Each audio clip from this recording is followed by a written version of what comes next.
Vicky Vox.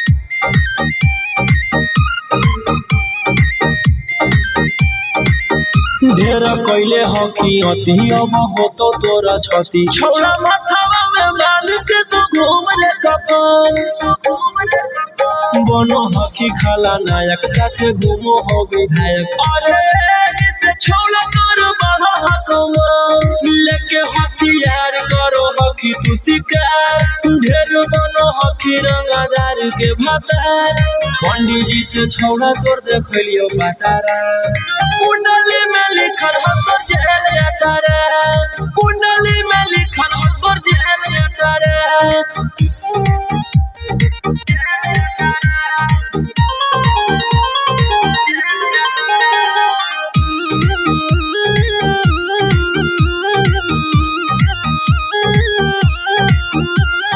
काफिला में घूमो हो तोर बीस गाड़ी बजाई के सब है होटर रे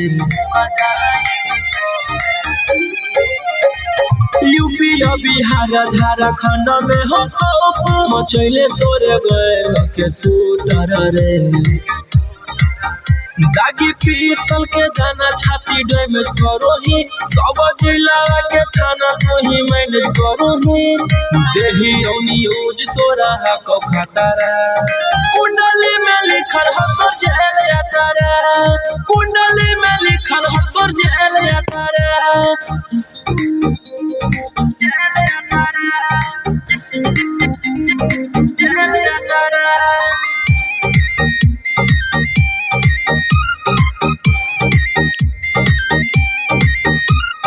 काले फॉर्च्यूनरवा हो काला करो बरावा मचैले हो कि पूरा तू बवंडर रे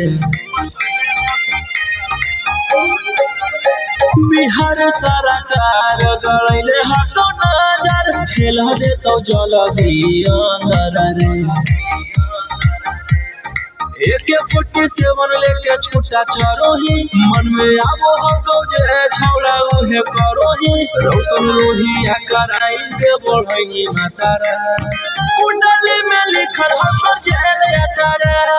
कुंडली में लिखल हो तोर जेल यात्रा।